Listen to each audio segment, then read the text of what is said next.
إن الحمد لله نحمده ونستعينه ونستهديه ونستغفره ونعوذ بالله من شرور أنفسنا ومن سيئات أعمالنا. من يهده الله فلا مضل له ومن يضلل فلا هادي له. أشهد أن لا إله إلا الله وحده لا شريك له وأشهد أن محمدا عبده ورسوله.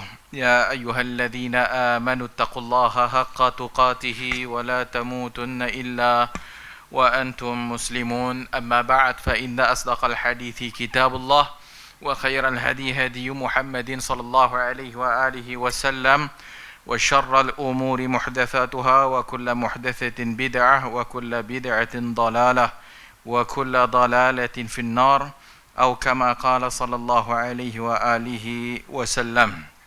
Alhamdulillah, syukur kepada Allah Ta'ala. Hari ini kita pun live, kuliah tak ada orang.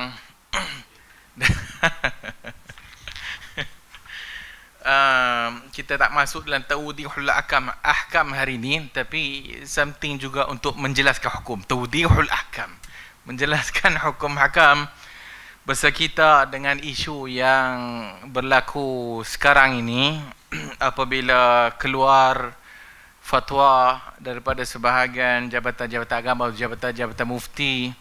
Dan hari ini bukan saja Perlis, tapi hari ini Negeri Sembilan, Johor, wilayah persekutuan semua telah mengeluarkan garis panduan dan juga sarana atau saranan untuk memberhentikan segala aktiviti masjid yang berupa salat jamaah ataupun salat Jumaat kerana disebabkan intisyarul wabak, tersebarnya wabak yang sekarang ini COVID-19.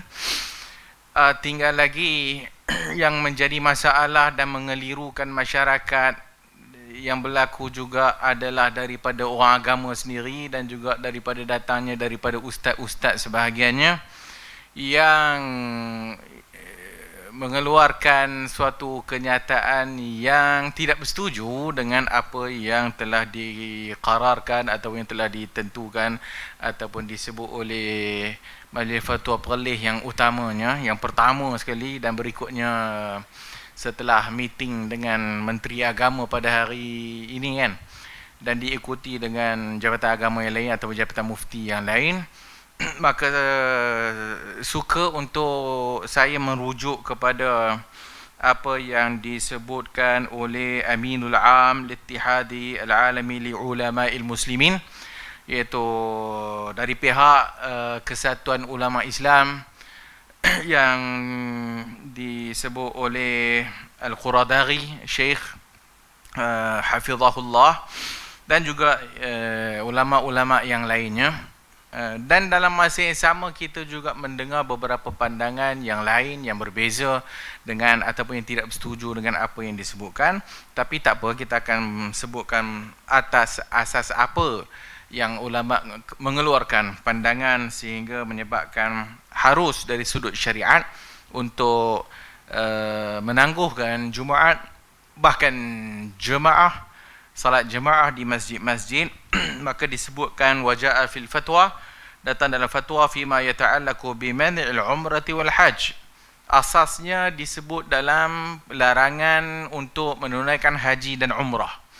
Disebutkan ar-rajihu annahu idza intashara al-waba' qat'an, apabila telah berlakunya ataupun tersebarnya wabak secara qat'an, atau tahaqqaqa ghalabat az-zann, ataupun secara ghalabah zannya, sangkaan beratnya, daripada min khilalil khubara'il mukhtassin, daripada orang-orang yang berkelayakan ataupun doktor atau dan sebagainya, annal hujjaja aw ba'dhum qad yusibuhum hadzal waba' bisabab al-izdiham fayajuzu mad'u umrah aw al-hajj. Disebabkan apabila dilihat dalam keadaan haji dan umrah berlakunya izdiham, berlakunya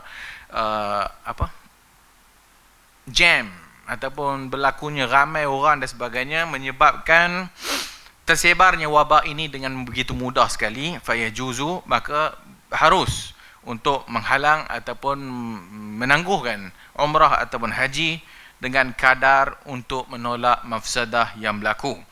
Dan ditambah oleh para fuqaha, mereka bersepakat bahawasanya yajuz atau menjawaz ala jawazi tarkil haji indal khawfi tariq.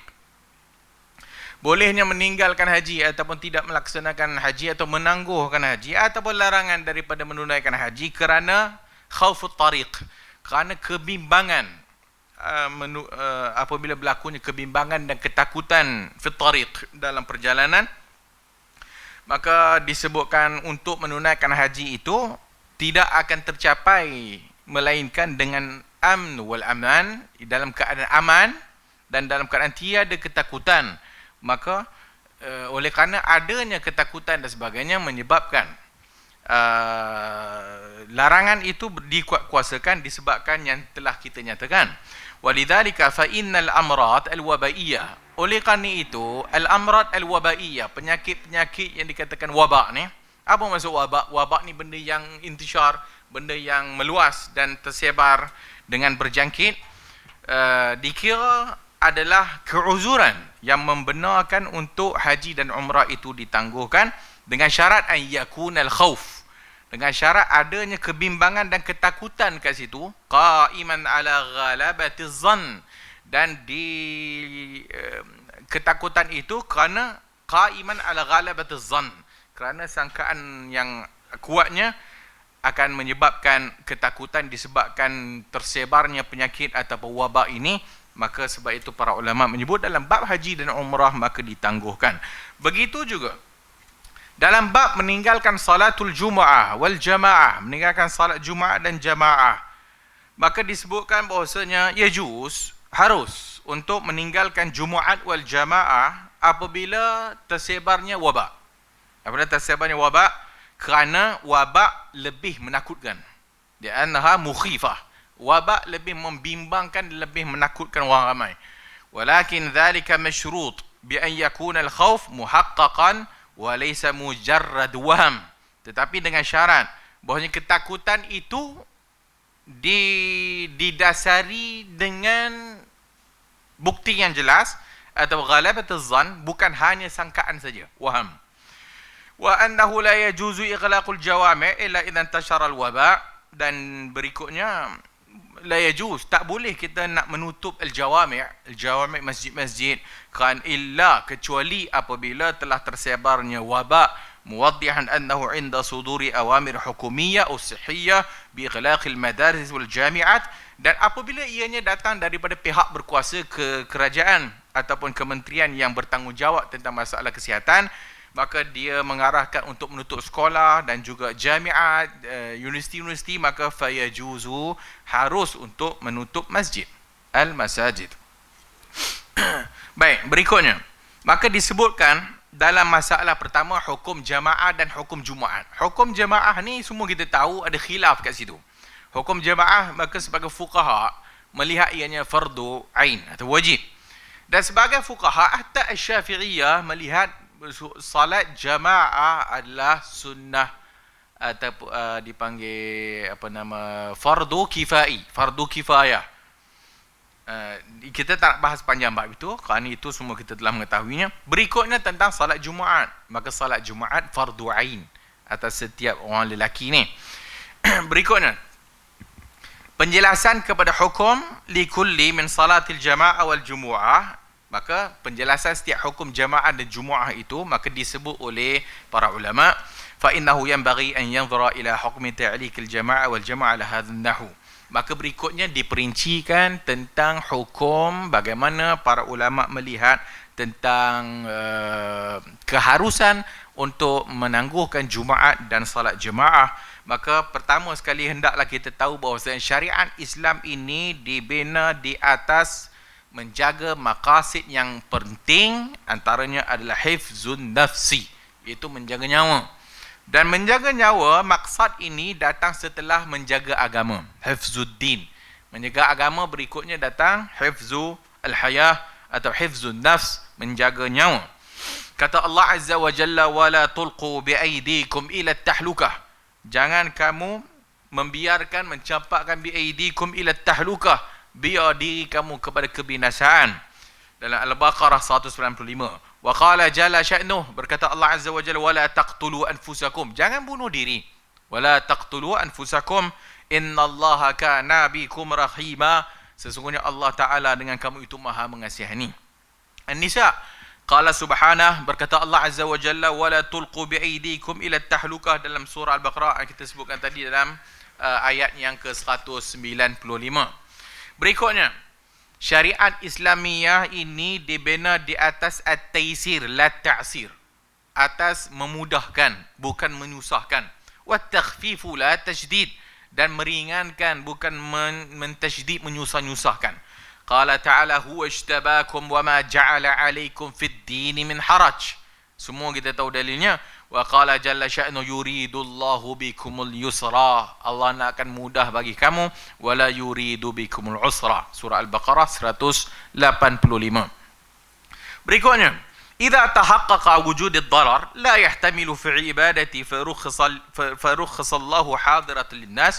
Rawa Ahmad ani Ibni Umar qala qala Rasulullah sallallahu alaihi wasallam, innallaha yuhibbu an tu'ta rukhasuhu kama yakrahu an tu'ta ma'siyatuh. Berikutnya tentang rukhsah. Allah Subhanahu wa taala apabila wujudnya darar, apabila wujudnya mudarat, maka dalam syariat Islam Allah Subhanahu wa taala, innallaha yuhibbu, Allah gembira dan suka, an tu'ta, supaya didatangi ataupun orang ni mengambil rukhsah keringanannya, sebagaimana dibenci untuk orang melakukan maksiat kepadanya. Dan kata Nabi sallallahu alaihi wasallam, innallaha yuhibbu an tu'ta rukhasahu kama yuhibbu an tu'ta azaimuh. Dan berikutnya, dan ini juga bab yang semua kita setuju tentangnya. Berikutnya, idza tahaqqaqa wujud ad-darar, apabila telah pun adanya kemudaratan, wajabat izalatuh, wajib untuk menghilangkan mudarat tersebut. Jaa bil musnadi an Ibni Abbas qala qala Rasulullah sallallahu alaihi wasallam, la darara wa la dirar. Hadis yang selalu juga kita dengar, la darar wa la dirar, tak boleh menyebabkan mudarat kat diri kita dan tak boleh menyebabkan mudarat kepada orang lain. Dan hadis ini menjadi kaedah fiqh yang paling penting dalam segala hukum syariat. Wa qad ajma'ul ulama ala anna ad-darar yuzal, dan juga telah ijma' para ulama bahawa ada kemudaratan maka mesti dihilangkan. Wa hadhi qa'idatun min al-qawaid al-fiqhiyyah al-kubra, dan ini adalah salah satu daripada kawaid fiqhiyah yang besar. Kemudian para ulama menyebutkan tentang sebab-sebab litarki salatil jamaah. Para ulama menyebutkan sebab-sebab yang membolehkan meninggalkan salat jamaah. Wa minha al-khawf, antaranya adalah ketakutan al-khawf. Sawa'un kana al-khawfu 'ala an-nafsi aw al-mali aw al-ahl, sama ada ketakutan itu kepada diri sendiri ataupun ketakutan kepada harta benda ataupun kepada ahl keluarga. Wal khawfu 'ala an-nafs wal ahli hasilu idza wujida al-bala, dan ketakutan atas diri dan juga keluarga dan sebagai masyarakat sebagainya adalah hasil daripada wujudnya al-bala. Al-bala dalam konteks kita pada hari ini, virus corona, COVID-19. Lidha jaza tarkus salatil jamaah, oleh kerana itu harus untuk meninggalkan salat al-jamaah. Walamma kanat al-jumu'atu yushtaratu laha al-jama'atu wal-masjidiyah salatuha fil masjid, fa idza intashara al-waba, maka ketika mana disyariatkan Jumaat itu disyaratkan dengan dilakukan secara berjamaah dan salatnya itu di masjid, maka apabila tersebarnya wabak seperti yang berlaku pada zaman sekarang, fawajibu ta'liqul jum'ati lamma qad yatahassalu min ad-darar bil ijtima' alladhi huwa madhinnatu naqlil adwa, maka wajib untuk menggantungkan Jumaat dulu, kerana yatahassalu min ad-darar bil ijma' atau bil ijtima', kerana akan berlaku penyebaran wabak disebabkan perhimpunan ramai, alladhi huwa, iaitu tempatnya naqlul adwa, tempatnya merebak wabak. Wa idza kanat asy-syari'atu qad umirat min akli ma tu'dhi an-nas raihatuh, dan juga berikutnya syariat kita memerintahkan apabila kita makan benda yang menyebabkan bau, akan menyebabkan darar ataupun bau busuk akan menyakiti orang, seperti disebut dalam hadis makan bawang dan juga al-basal, bi'tizalil masjid, untuk menjauhi masjid, untuk menjauhi masjid. Kama fi Muslim, seperti hadis Muslim daripada Jabir ibn Abdullah dari Nabi sallallahu alaihi wasallam qal, man akala fi hadhihi al-baqlah, siapa yang makan bawang dan sebagainya daripada pokok ini, maka Nabi sallallahu alaihi wasallam fala yaqrabanna masjidana, jangan dekat dengan masjid kami. Fa innal malaikata tata'azza, kerana malaikat akan merasa tersiksa, bima yata'azza minhu banu Adam.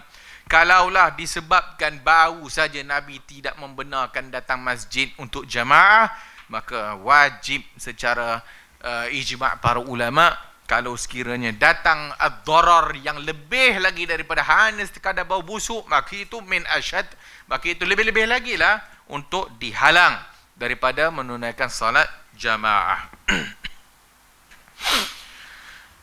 Kemudian sabda Nabi sallallahu alaihi wasallam, la yuridanna mumridun ala musih, orang yang sakit tak boleh menyebabkan menyebabkan orang yang sihat pula kena merebak penyakit tersebut.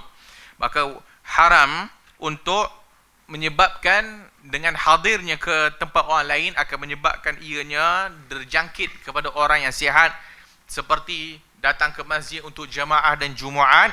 Maka ini adalah benda yang jelas sekali untuk dihalang ataupun untuk diambil pendirian untuk ditangguhkan salat jemaah ataupun Jumaat. Dan kita semua juga telah banyak dibaca hadis ini, idza sami'tum bihi bi ardin fala taqdamu alaih, bila kamu dengar satu tempat itu telah pun terkena wabak, maka jangan kamu memasukinya. Wa idza waqa'a bi ardin wa antum biha, dan bila kamu berada di dalamnya, fala takhruju firaran minhu, jangan keluar daripadanya kerana nak lari daripadanya. Maka ini adalah asas kepada kuarantin yang kita sebut pada zaman sekarang.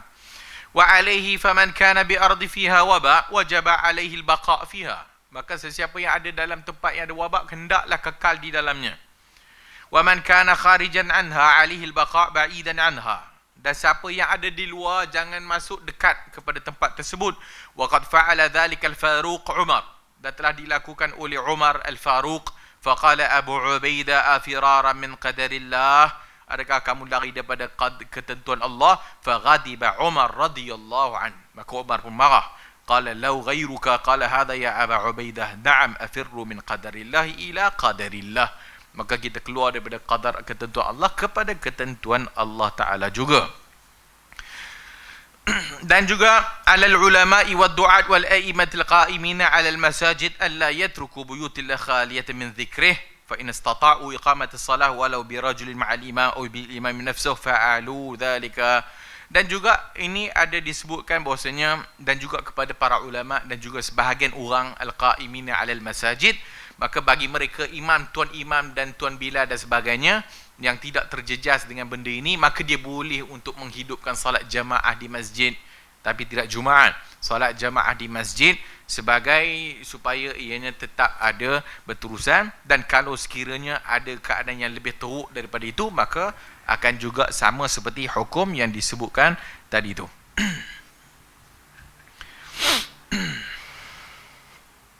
Kemudian berikutnya,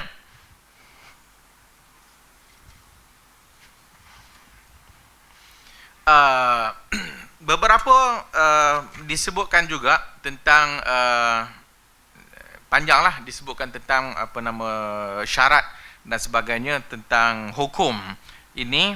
Disebutkan juga, saya bacakan di sini.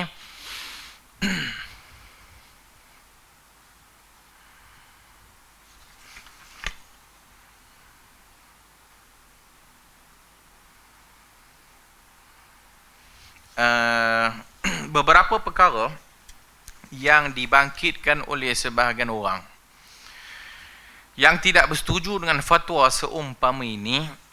Apa mereka sebut bahawasanya seolah-olahnya ianya suatu fatwa yang tergesa-gesa, ataupun ianya suatu fatwa yang tidak dibina di atas dalil atau hujah yang jelas. Maka sebahagian mereka menyebutkan tentang macam mana saya nak start dulu. Disebutkan tentang hadis tidak mengikut kaedah usul fiqh. So kita nak tanya kaedah usul fiqh mana yang tak ikut tahu kan. Pertama, berikutnya kita nak sebut tentang beberapa isu yang dibangkitkan berkenaan dalil. Satu, disebut la darara wa la dirar. Tidak ada kemudaratan yang boleh kita buat ataupun yang terkena pada diri kita, dan juga tidak ada kemudaratan yang boleh dikenakan kepada orang lain.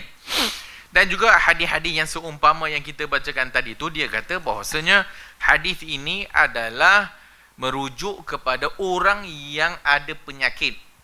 Orang yang ada penyakit, yang dah memang dia tahu dia ada penyakit, maka hadis tu merujuk kepada mereka. Maka bila mereka ni telah pun ada penyakit, maka la darara wala dirar. Pertama, dia dah terkena penyakit tersebut dan menyebabkan dia tidak boleh menyebarkannya kepada orang lain. Baik. Perkara ini tak ada siapa yang menyelisihinya. Benda seumpama ini semua orang setuju.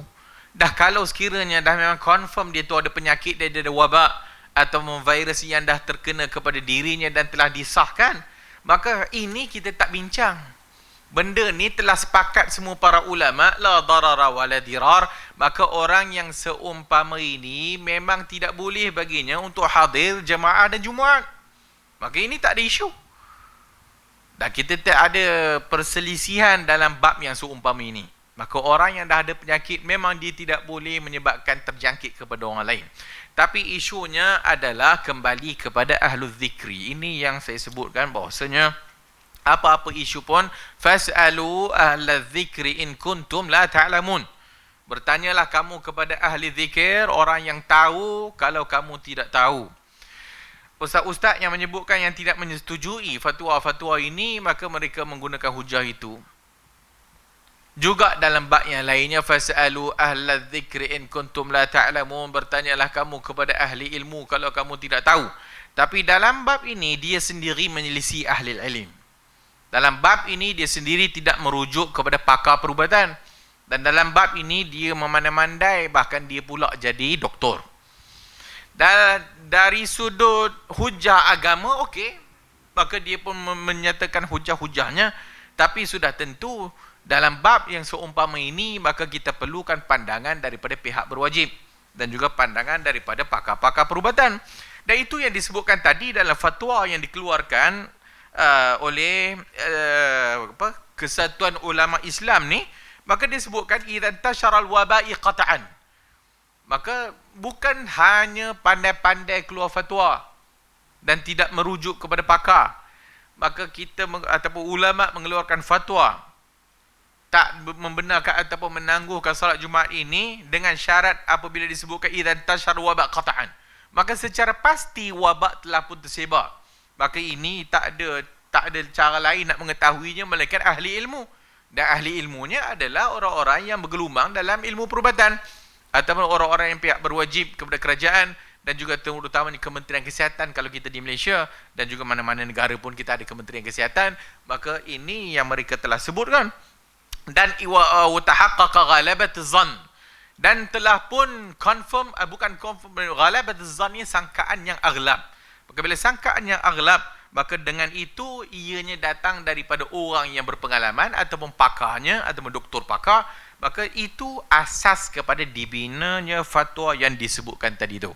Dan juga macam kita sebutkan tadi, oleh kerana khaufut tariq, kalaulah haji dan umrah dan sebagainya itu boleh ditangguhkan kerana ada kebimbangan dan sebagainya, hatta salatul jumu'ah ataupun jamaah, ataupun salat Jumaat ataupun jamaah menyebabkan adanya ketakutan, kebimbangan dalam keadaan yang tidak selesa, orang ramai berikutnya sangat bimbang keadaan apa yang berlaku, maka ini akan menyebabkan orang bimbang dan sebagainya. Maka di situ asas yang para ulama letakkan.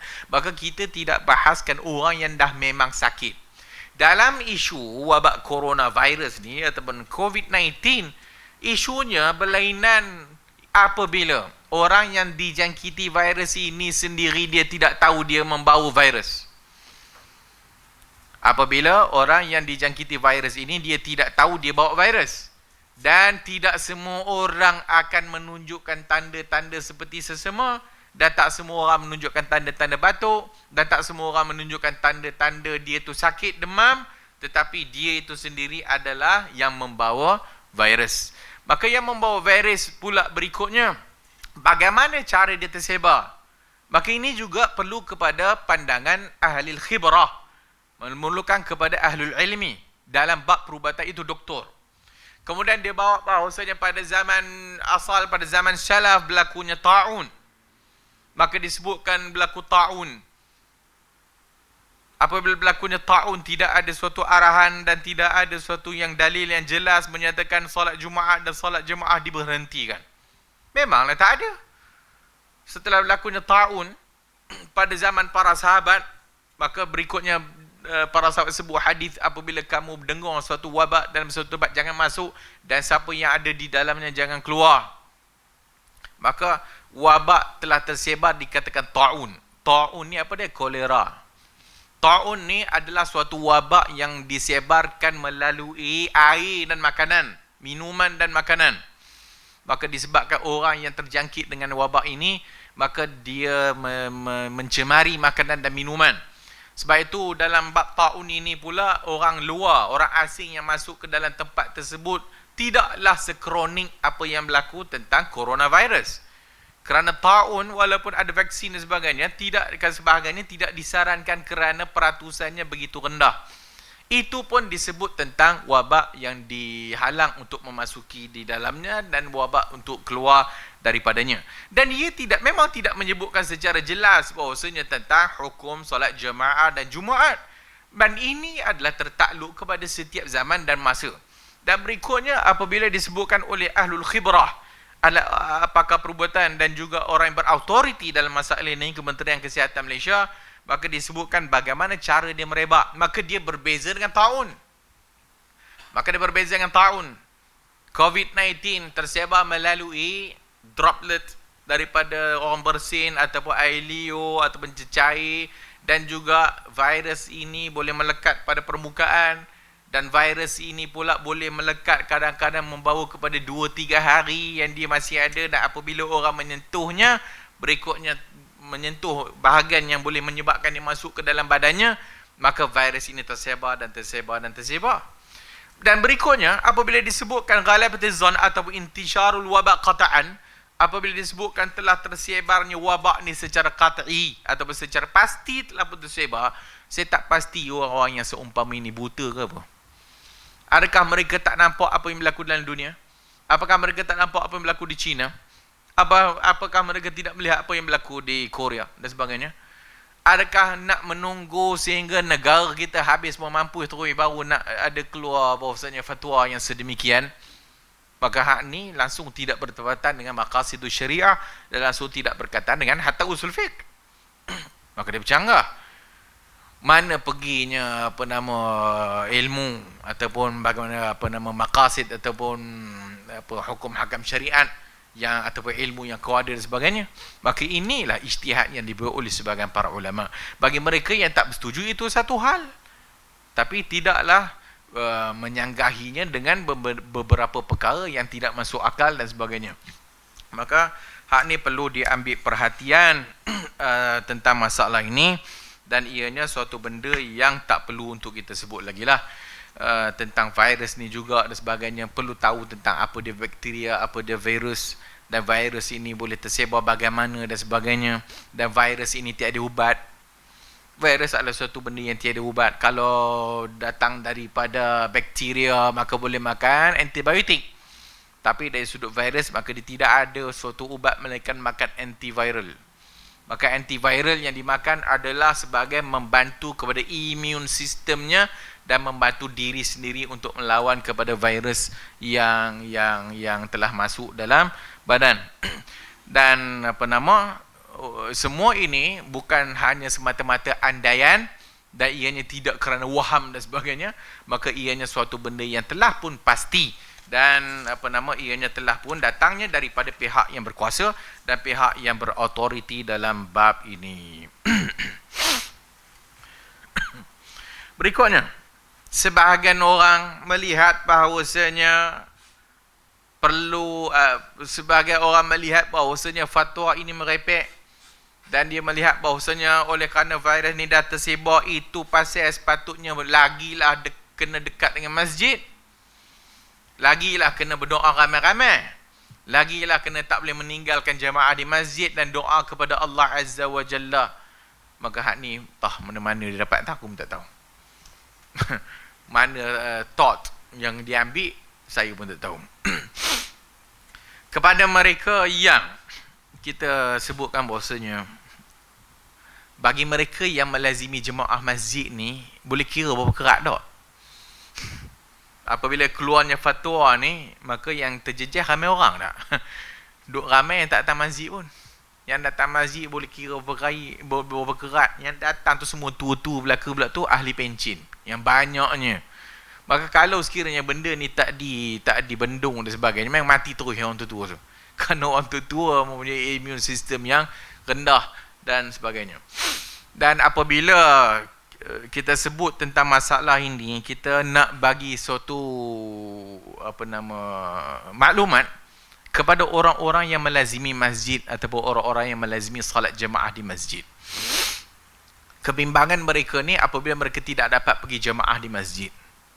Maka kita nak bacakan suatu hadis Nabi SAW diriwayatkan oleh Al-Bukhari dan Muslim, Al-Bukhari dan Imam Ahmad dan selainnya. Kata Nabi SAW, "Idza marida al-'abdu aw safara kutiba lahu mithlu ma kana ya'malu muqiman sahihan." Idza marida al-'abd, apabila seorang hamba itu sakit, aw safara ataupun bermusafir, kutiba lahu mithlu ma kana ya'malu muqiman sahihan, maka dia dituliskan pahalanya seumpama orang yang melaksanakannya muqiman sahihan, seorang muqim dan orang yang sihat. Hadis diriwayatkan oleh Al-Imam Al-Bukhari dan juga Imam Ahmad. Hadis ini mengajarkan kepada kita dan ianya menenangkan kita bahawasanya orang yang melazimi masjid dan orang yang melazimi jamaah di masjid, kalaupun sekiranya dia terpaksa tidak datang masjid kerana kesakitan ataupun keuzuran ataupun kerana dia pergi musafir, maka dia salat bersendirian kerana dia sakit dan dia salat bersendirian kerana dia musafir, maka pahala salatnya itu seumpama orang yang salat secara muqim dan seumpama orang yang sihat salat. Bermaksud apa? Bermaksud walaupun dia salat sendirian, pahalanya pahala jamaah. Pahalanya pahala jamaah. Qala al-Hafidhu fil Fathi, berkata Al-Hafiz Ibn Hajar dalam Fathil Bari, dalam syarah hadis ini, kata qala Subki al-Kabir fi al-Halabiyat, man kanat adatuhu an yusalli jama'atan.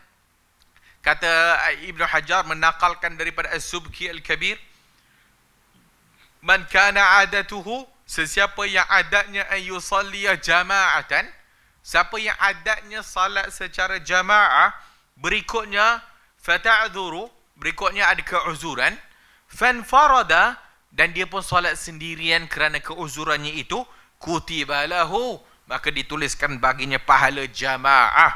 Wa man lam takun lahu ahdah, tapi sesiapa yang tidak adatnya salat jamaah, tak pergi masjid pun, lakin arada al-jamaah, tapi dia berniat nak pergi jamaah, tetapi fata'azzara, maka ada keuzuran, fanfarada, maka dia pun salat sendirian, maka ditulis baginya sawab pahala qasdihi, iaitu pahala niatnya. La thawabil jamaah, la thawabal jamaah, tidak pahala jamaah. Ini penting untuk kita semua faham. Sebahagian orang apabila telah berlaku keluar fatwa untuk tidak boleh solat jemaah dan sebagainya, maka dia pun rasa tak sedap hati kerana dah memang satu orang yang memang melazimi jemaah. Maka ketahuilah dengan keuzuran itu, walaupun dia bersalat sendirian di rumahnya dan sebagainya, maka dia mendapat pahala jemaah. Wali qawlihi sallallahu alaihi wasallam fi ghazwati Tabuk, dan telah berkata Nabi SAW dalam peperangan Tabuk, inna fil madinati aqwaman, dekat Madinah ada sebahagian kaum yang tak dapat pergi perang bersama dengan jamaah yang lainnya. Wala qata'tum wadiyan illa wa hum ma'akum, dan tidak ada wadi lembah yang kamu melaluinya melainkan mereka itu ada bersama kamu. Habasahumul uzur, tetapi mereka tak dapat pergi kerana keuzuran. Kata Al-Bukhari dalam kitab Al-Maghazi. Wa fi lafzin akhar, dalam lafaz yang lain, illa syarakukum fil ajri, melainkan akan share pahalanya bersama orang-orang yang pergi. Qalu ya Rasulullah wa hum fil Madinah. Berkata para sahabat lain, wahai Nabi, mereka tu tak pergi, mereka kat Madinah. Nabi kata, ya, walau mereka kat Madinah. Kerana mereka tak pergi itu kerana sakit. Kata dalam Majmu'ul Fatawa, fadalla ala dhalika anna al-ma'zur, maka menunjukkan hukum bagi orang yang keuzuran, hukumnya adalah hukum orang yang hadir. Hukumnya adalah hukum orang yang hadir, dan hukumnya hukum orang yang melakukannya al-fa'il. Berikutnya, seperti yang disebut dalam sebuah riwayat, innaka lan tad'u syai'an lillahi azza wa jalla illa bidzalika Allahu bihi ma huwa khairun lak illa baddalaka Allahu bihi ma huwa khairun lak. Innaka, sesungguhnya, lan tad'u syai'an lillah, kamu tidak meninggalkan suatu perkara kerana Allah azza wa jalla, illa, kecuali Allah akan menggantikannya, ma huwa khairun laka, apa yang baik untuk engkau. Maka khairun laka minhu, apa yang baik untuk engkau daripadanya. Maka jangan bersedihlah kalau sekiranya tak dapat pergi jamaah disebabkan keuzuran, disebabkan kerana Allah Ta'ala juga. Kerana dalam bab ini kita disuruh untuk memelihara kesihatan. Ketahuilah bahawasanya kalau sekiranya kau membiarkan, kau menjaga diri daripada dijangkiti penyakit, maka ketahuilah akan ada pahala dekat situ, kerana kita telah memberikan hak badan kepada yang sepatutnya. Maka kepada mereka yang tidak mempunyai ilmu tentang masalah ini, maka jangan ulah lebih-lebih. Maka sepertilah kebiasaan mana-mana pun, akan adanya ulama-ulama Facebook, dan akan adanya orang-orang yang lebih pandai daripada para ulama, maka mereka pun berfatwa dan sebagainya, termasuk artis dan sebagainya. Maka mereka juga mengulas seolah-olahnya mereka lebih faham agama ini. Dan jangan hanya berdasarkan sentimen semata-mata, kerana ianya bercanggah dengan apa yang kita kehendaki. Maka mudah-mudahan Allah Subhanahu wa Ta'ala akan memelihara kita daripada wabak ini dan akan menyelamatkan kita daripadanya. Bagi mereka yang telah pun terkena dengan wabak ini, maka kita ada dua pilihan. Berikutnya, sebahagian kita untuk kita isyaratkan bahawasanya hukum berubat. Kita ada sebut dah sebelum ini tentang masalah hukum berubat. Ada sebahagian orang yang tidak bersetuju dengan fatwa ini, mereka berhujahkan hukum berubat tak ada kena-mengena dengan bab ni. Dia kata hukum berubat adalah tidak wajib. Apa kena mengena dengan tak boleh solat jemaah dengan Jumaat? Tak masuk langsung. Tapi oleh kerana dia dah sebut juga tentang masalah tu, kita nak isyaratkan juga bahawasanya hukum berubat ni khilaf di kalangan para ulama. Maka sebahagian ulama menyatakan bahawa hukum berubat itu harus, dan sebahagian menyatakan hukumnya wajib. Hukum harus berdasarkan hadis seorang perempuan ataupun seorang perempuan yang berlaku pada zaman Rasulullah sallallahu alaihi wasallam yang kena sawan. Maka apabila dia terkena sawan, maka dia pun pitam dan sebagainya, menyebabkan auratnya terbuka. Maka dia minta kepada Rasulullah SAW untuk doakan kepada Allah supaya dia sembuh. Maka Nabi SAW bagi dia pilihan, sama ada dia nak sabar walakil jannah, untuk engkau syurga, ataupun Nabi bagi pilihan untuk Nabi ataupun Nabi doakan supaya dia sembuh. Oleh kerana dia telah mendengar Nabi SAW menyatakan walakil jannah, kalau dia sabar dan dia berserah kepada Allah Azza wa Jalla, baginya syurga, maka perempuan ini memilih untuk sabar dan memilih syurga Allah Azza wa Jalla daripada doa Nabi untuk dia sembuh. Tinggal lagi dia minta kepada Rasulullah untuk doa kepada Allah supaya apabila dia berlaku sawan itu, dia tidak terbuka auratnya. Maka Nabi SAW doakan demikian. Hadis itu menjadi dalil kepada sebahagian fuqaha bahwasanya hukum berubat itu harus. Dan sebahagiannya menyatakan kewajipan berubat kerana hadis-hadis yang lainnya.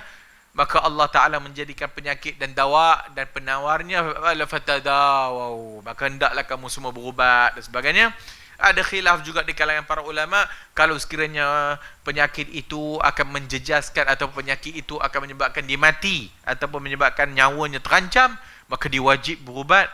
Dan kalau sekiranya penyakit itu hanya sekadar penyakit biasa dan tidak mengancam nyawa, maka ini dia boleh pilih untuk harus sebagainya. Apa-apa pun tentang hukum berubat ini, hukumnya harus, dan ianya tak ada kena mengena dengan bab kita ni. Bagi mereka yang dah telah terkena penyakit dan baru masuk bab tu, bagi mereka yang telah terjangkit dengan COVID-19, maka bagi mereka untuk tak berubat. Tapi masalah yang berlaku adalah benda ni berjangkit dan sebagainya. Itu yang menyebabkan kebimbangan. Dan itu yang menyebabkan asas kepada WHO menyebabkan pandemik dan sebagainya. Kerana benda ni akan menyebabkan tersebar dan tersebar dan tersebar, menyebabkan akan menjejaskan orang ramai. Dalam sejarah Islam, dalam sejarah umat Islam disebutkan oleh Al-Hafiz Ibn Katsir dalam Al-Bidayah wa Nihayah, pada zaman dia pada 749 Hijrah telah berlaku wabak. 749 Hijrah, zaman Ibn Katsir, telah berlaku satu wabak yang dipanggil, telah tersebar ke Eropah dan Itali dan sebagainya, dipanggil Black Death. Black Death disebabkan rodent, tikus. Disebabkan tikus. Sehingga menyebabkan kematian 75 hingga 200 juta. 20 hingga 40% mati. Dan tetapi di bahagian mana Eropah ke mana kata, sehingga mencapai 80% kematian.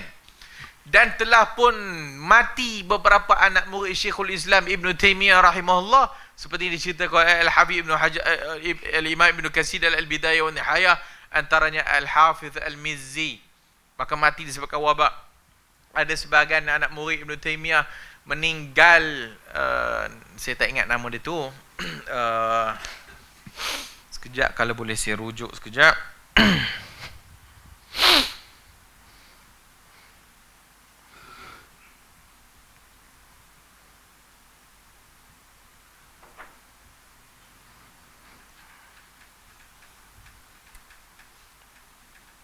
Al-Bazzar. Abu Hafs Al-Bazzar juga wafat akibat wabak ini, dan ketika dia dalam perjalanan bersama 50 orang rombongan menunaikan haji. So bila dia dalam rombongan 50 orang ni, habis semua 50 orang mati belaka sebabkan wabak ni. Maka itu yang diceritakan oleh Al-Hafiz Ibn Hajar, Ibn Katsir dalam Al-Bidayah wa Nihayah, dan telah mencapai ke jumlah jutaan orang sehingga mencapai 80% kematian disebabkan wabak. Itu pada zaman yang disebut oleh Al-Hafiz Ibn Katsir ni tadi, pada tahun 749 Hijrah. Dan pada ketika itu kemungkinan orang tak tahu apa dia, dan orang tak tahu apa wabak yang menyebabkan jadi dan sebagainya, dan mungkin orang tak tahu ubat dan sebagainya, menyebabkan dia tersebar dan tersebar dan tersebar. Dan kita tak nak berlaku kopi itu, dan kita tak nak berlaku macam tu. Dan sebab itu dia ambil segala apa orang kata, langkah untuk membendungnya. Dan tidak nanti apabila kematian mencapai 80% baru sibuk nak kata tak payah sembahyang Jumaat, baru sibuk nak kata tak payah sembahyang Jumaat. Dan ini kadang-kadang apabila yang gelombang yang kedua ini adalah melibatkan orang yang terlibat dengan jemaah tabligh tu. Bukan sebab jemaah tabligh tu disebabkan mereka ahli bidah dah, kita tak sebut Jangan merepeklah bab tu. Dia masalahnya oleh kerana tersebar. Dan bila dia tersebar, dan sebab tersebar kerana orang yang membawa virus tidak tahu dia ada virus. Dan bila orang yang tak tahu virus, dia ada virus, maka dia pun menyebabkan orang lain juga kena. Semalam sehingga mencapai 190 orang. Hari ini 100 berapa? Tak je berita ini. Hari ini 125, turun sikit lah. Tapi 100 jugalah. Dan angka mencapai 500 lebih dah dekat Malaysia saja. So ini yang tersebar disebabkan ni tadi, jemaah tabligh dan juga sebagainya. Bukan disebabkan mereka tabligh disebabkan ianya wabak yang ataupun orang yang membawa virus itu tak tahu dia tu ada virus. Dan satu orang sahabat kita, pakciknya juga join, dan dia positif. Tapi selama seminggu dia tak pergi ke hospital, dan dia solat dekat Masjid Kampung Baru. Seminggu dia solat dekat Masjid Kampung Baru dalam keadaan dia tak tahu dia ada bawa virus tersebut, sehingga dia demam, sehingga ambulans terpaksa datang ke rumah dia ambil. Dan sekarang tengah menjejak pula semua ahli jemaah Masjid Kampung Baru pula nak kena untuk dicek adakah mereka positif atau tak positif. Dan ini satu benda yang, yelah, nak salahkan dia pun sebab Sebab setiap kita tak rasa kita kena. Dan sebab mungkin ada orang mengambil masa. Dan berikutnya kita nak jelaskan apa yang penting apabila disebutkan tempoh kuarantin 14 hari. Disebut tempoh kuarantin 14 hari. Dan kita tahu bahawa virus itu mungkin akan menunjukkan dia punya tanda-tandanya mungkin dalam hari ke. Dia akan berperingkat dan dalam tempoh dalam 2 minggu 14 hari itu, maka kalau sekiranya tak ada apa simptom dan sebagainya, insya-Allah okeylah, selamatlah. Tapi masalah dalam tempoh 14 hari, kalau sekiranya dia itu telah dijangkiti sekalipun, maka dia berpotensi untuk menjangkit kepada orang lain lebih luas dan lebih besar lagi. Maka ini masalah yang dibimbangi dan ditakuti. Maka ini mungkin yang tak difahami oleh sebagai ustaz yang mungkin dia tak kena dan keluarga dia tak kena, dan kalau sekiranya dia kena dan sebagainya, baru dia tahu. Itu pun nak dikaitkan juga dengan apa yang berlaku kat sahabat Rasulullah SAW bila berlakunya ta'un. Disebut dalam riwayat itu sebahagian sahabat sebahagian sahabat bercita-cita untuk kena penyakit itu, disebabkan Nabi kita rahmat Allah Azza wa Jalla. Kita nak cakap pada zaman sekarang ni, itu sahabat Rasulullah, sahabat Nabi yang ditrain akidahnya oleh Rasulullah, sahabat Rasulullah SAW yang memahami agama ini. Dan apabila Nabi sebut bahawasanya penyakit ta'un itu adalah rahmat Tuhan, dan mereka sebahagiannya rasa nak kena penyakit itu, disebabkan mereka nak ambil, kita sebut tadi, kalau sekiranya mereka terkena, maka itu kalau sekiranya sabar dan mengadu kepada Allah, maka syurga lah kan. Tapi realiti pada zaman sekarang, orang yang kena penyakit yang masuk hospital pada zaman sekarang menyalahkan takdir Allah. Realiti orang yang masuk hospital zaman sekarang tidak langsung mengaitkan itu dengan tauhidnya kepada Allah. Orang yang terkena penyakit menyalahkan takdir. Orang yang terkena penyakit macam-macam, dia mengomel-ngomel. Dalam keadaan kita yang akidahnya tak berapa nak kuat, dalam keadaan akidahnya cacar merba, kemudian kita nak seumpama para sahabat Nabi yang nakkan penyakit tersebut kerana nak rahmat Tuhan dan kerana nakkan syurga Allah, jauh sekali lah. Jauh sekali. Tapi apabila soal itu telah terkena penyakit dan sebagainya, dan baru kita datang kepada dia sebab dia dah terkena, dan baru kita memberikan dia semangat dan sebagainya, ianya adalah ujian Allah, ianya adalah rahmat Allah. Allah kenakan penyakit kepada seorang bukan sebab dia benci semata-mata. Kemungkinan itu rahmat Allah yang Allah nak supaya kita dekat dengan dia. Itu kalau dah kena, orang dah kena. Tapi bagi mereka yang sebahagiannya tak kena sebagainya, dan orang sebahagiannya pula kata, apa hal ni, patut jangan takut wabak, takut Allah, tu satu hal lagi panggil.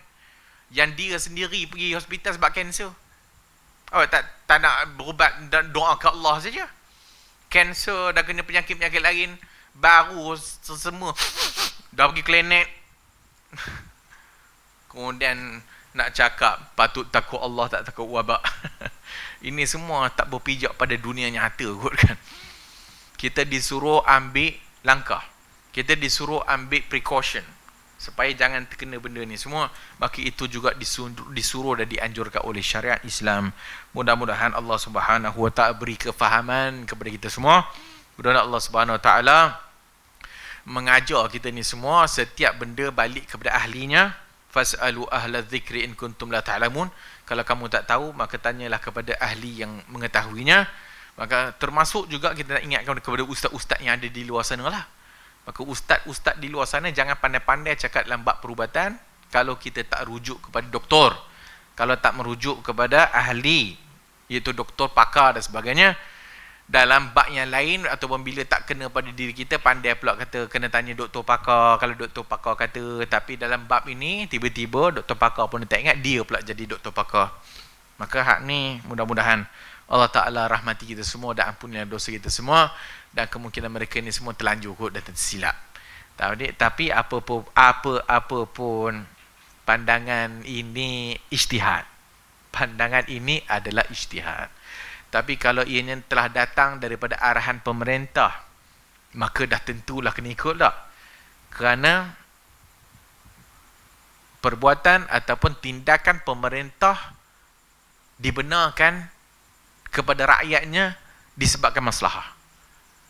Apa-apa saja keputusan yang diambil oleh pemerintah yang ada maslahah kepada rakyat, maka itu hak kerajaan untuk menentukannya. Maka hal ini juga adalah kaedah fiqh yang perlu kita fahami, dan mudah-mudahan Allah Ta'ala rahmati kita semua. Ada apa nak tanya?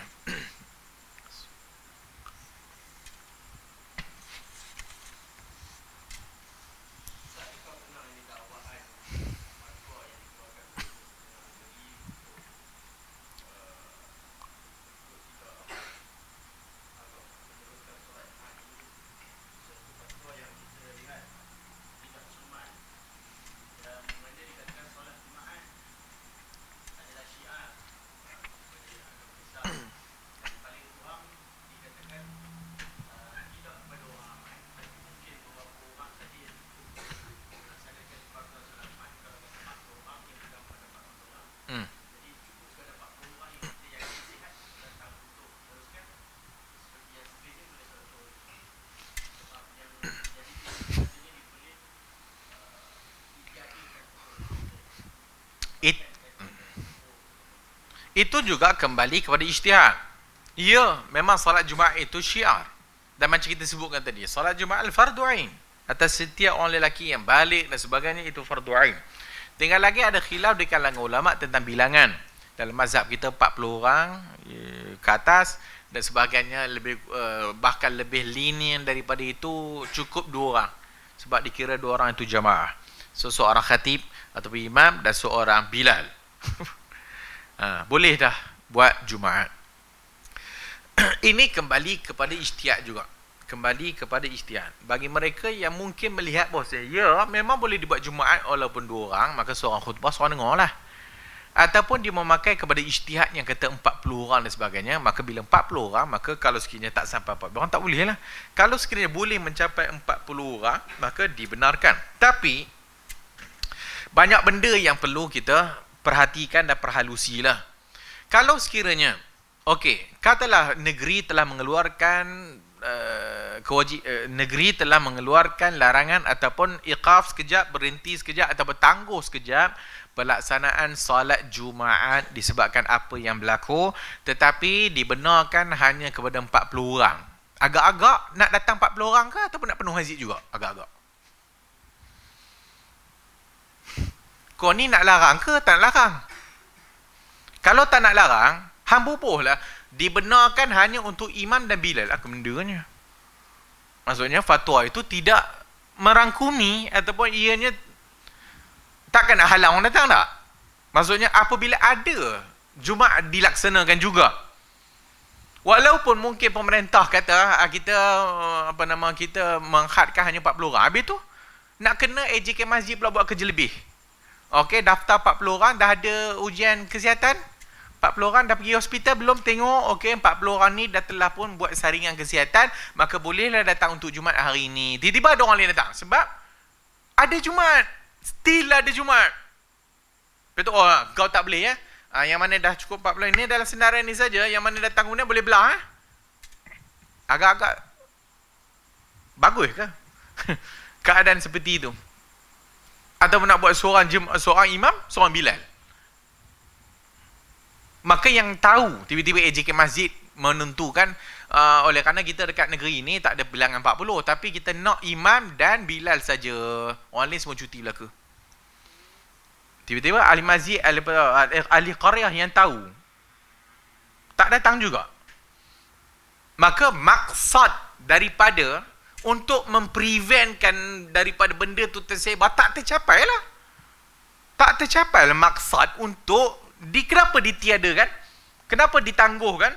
Kerana tak nak orang ramai datang yang kita tak tahu orang yang ramai datang itu berpotensi menyebabkan penyakit atau benda. Dan kita tidak mampu untuk mengawal semua orang, dan kita tak mampu nak mengawal setiap orang yang nak hadir Jumaat itu. Mesti ada, apa istilahnya, medical check up. Saya dah medical check up kat hospital ni, saya boleh datang boleh datang. Sangat tidak praktikal. Sangat tidak praktikal. maka fatwa, maka dia merangkumi semua. Maka apabila dikeluarkan fatwa, maka ditangguhkan solat Jumaat, tapi bukan ditangguh solat untuk Zuhur ni semua rehat, cuti semua jadi perempuan haid. Apa hal? Tak lah. Maka semua orang boleh solat di rumah jamaah, ataupun makan sebahagian negeri mungkin yang mana jamaah kecil dalam masjid itu, maka dia boleh dirikan dan sebagainya, ataupun hanya yalah imam dan sebagainya lah. Tapi kalau solat jemaah itu masih lagi okey lah nak dibandingkan Jumaat, yang kalau sekiranya kita tidak tegas dalam bab ini akan menyebabkan perintah yang juga ataupun fatwa tidak akan terlaksana dengan kita biarkan demikian lah. Maka sangat tidak praktikal, dan apa faedahnya keluar fatwa kalau begitu. Baik dia keluar je siapa nak solat, siapa yang nak hadir Jumaat buat medical check up dan tunjuk bukti dia dah buat medical check up. So ini sangat tidak masuk akal dan sangat apa orang kata orang kena keluar duit pula untuk buat medical check up. Yang kita tak isyaratkan tadi yang mungkin kita boleh tambah dan sebagainya tempoh kuarantin 14 hari dan sebagainya, itu penting untuk kalau Kementerian Kesihatan dan sebagainya dia mengeluarkan graf. So kita dalam bab ini kita mungkin akan tak mampu nak kawal semua orang, tapi kita mampu melambatkan dia punya curve tu, curve dalam graf. Kalau sekiranya kita tak buat perkara sedemikian, ataupun kita tidak menangguhkan, ataupun kita tidak melarang orang daripada perhimpunan dan sebagainya, maka dibimbangi nanti dia punya graf dan curve-nya itu akan menjadi tinggi dan menyebabkan apa? Menyebabkan hospital dan perubatan kita tidak mampu menanggungnya. Tidak mampu menanggungnya. Dan apabila tidak mampu menanggungnya, duit terpaksa keluar banyak, dan berikutnya akan pastilah banyak kematian. Akan pasti banyak kematian, seperti juga yang telah berlaku di negara-negara yang sekarang ni telah merebak teruk. Maka yang mana yang tak ada can nak hidup tu memang dibiar mati je. Memang dibiar mati. Maka yang mana yang ada muda-muda yang imun kuat ni okey lah. Tapi yang mana tua-tua tu elok biar mati terus ya, senang. Sebab tidak mampu menampung. Maka bila kita melewat-lewatkannya dengan kita buat kita berhentikan perhimpunan, kita berhentikan program, maka dia melambatkan untuk benda tu tersebar. Benda akan tersebar juga, tapi kita melambatkan graf dia tu supaya fasiliti kesihatan kita dapat menampung benda ni. Orang yang telah pun terkena penyakit ni sebagainya ICU, dah 9 orang ICU. Dan apabila telah keadaan teruk ini, dia perlukan ventilator. Apabila dia perlukan ventilator yang ada dekat hospital-hospital kita banyak ke? Tak mampu menampung. Maka ini yang orang tak faham agaknya. Dan ini yang kita perlu mendapat maklumat yang jelas daripada pihak yang berautoriti. Itu Kementerian Kesihatan. Perlu mendapatkan pandangan mereka, kerana mereka yang tahu statistik dan mereka yang tahu kemampuan hospital kita. Kalau China yang ada pun terpaksa buat satu hospital khas, kita yang tak apa-apa nak berduit ni menjadikan hospital Sungai Buloh adalah sebagai COVID-19 punya hospital. Tapi dengan yang lain-lain, kalau sekiranya kita tak bendung benda ni dan kita tidak berhati-hati, maka akan menyebabkan suasana akan menjadi lebih tegang dan suasana akan menjadi lebih gamat, dan itu akan lebih worse dan akan menyebabkan lebih teruk daripadanya, dan nanti akan lebih darurat diisytiharkan dan sebagainya. So benda ni semua perlu diketahui, dan benda ni semua perlu didapatkan maklumat yang sahih daripada pihak yang berwajib. Maka kalau hanya ustaz ngajar kat kuliah masjid je, apa tak reti tentang benda ni semua, maka ini yang masalahnya yang berlaku apabila mereka keluarkan pandangan-pandangan yang syok sendiri, keluarkan pandangan-pandangan yang bertentangan dengan Kementerian Kesihatan dan sebagainya.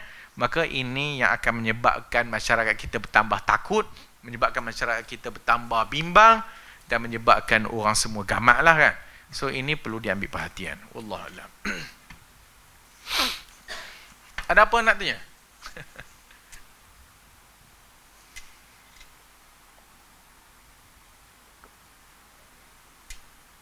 Itu belum kita cakap tentang membasuh tangan menggunakan sanitizer. Virus hilang ke tak? Ha? Kerana sanitizer, bila kita basuh dengan sanitizer dan sebagainya, dia menghilangkan bakteria. Tetapi virus susah untuk keluar walau dengan alkohol.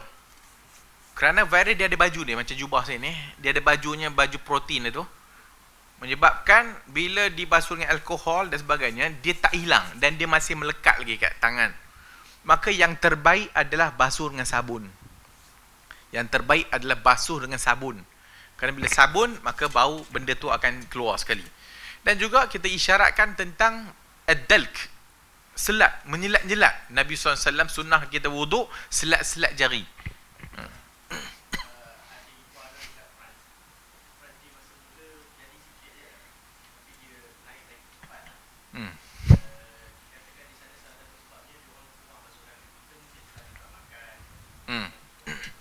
Betul.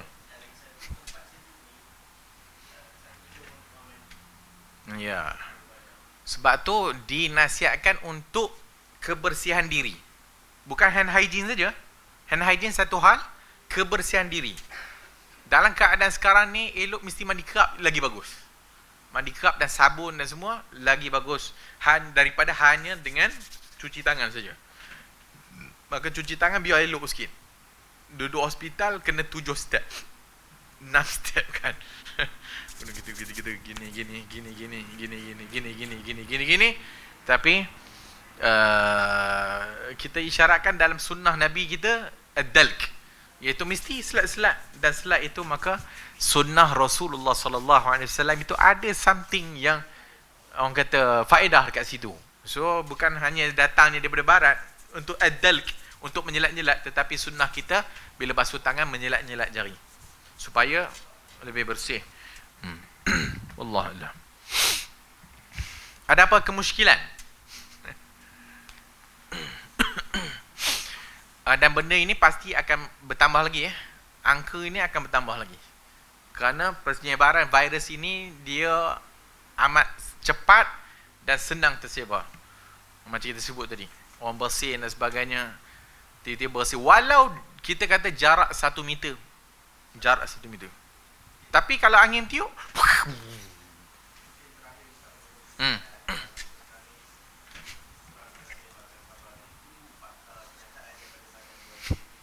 itu penting. Apa-apa pun, seperti yang fatwa dikeluarkan oleh Kesatuan Ulama Islam dan juga fatwa Mesir. Fatwa Mesir, apa diingatkan?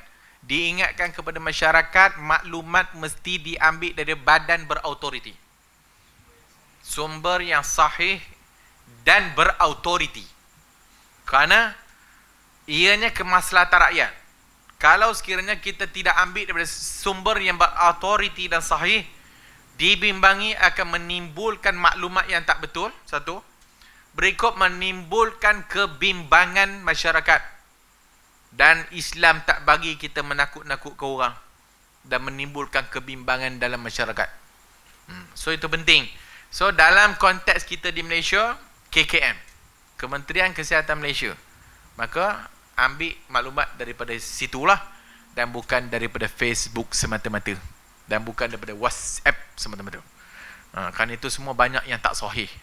Kalau hadis Nabi punya orang sebar punya banyak hadis tak sahih. Kalau dah daripada ni, dalam bab ni lagi banyak lah yang tak sahihnya dan lagi banyak benda yang merepek.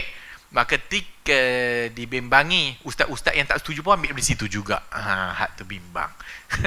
Wallahu a'lamu bis-shawab. Mudah-mudahan Allah Ta'ala rahmati kita semua dan ampuni dosa kita semua. Mudah-mudahan Allah Ta'ala membebaskan kita semua daripada wabak yang berlaku. Mudah-mudahan Allah Subhanahu wa Ta'ala dengan apa yang berlaku ada hikmah yang besar, dan sebahagian sunnah dapat diperkenalkan dalam masa ini, seperti sunnah azan, sallu fi buyutikum. Maka antara hikmah yang berlaku, antara musibah yang berlaku, maka ada hikmah di dalamnya. Mudah-mudahan Allah Ta'ala rahmati kita semua dan membebaskan kita daripada apa yang berlaku sekarang ini. Wallahu a'lamu bis-shawab. Subhanakallahumma wa bihamdika, asyhadu an la ilaha illa anta, astaghfiruka wa atubu ilaik.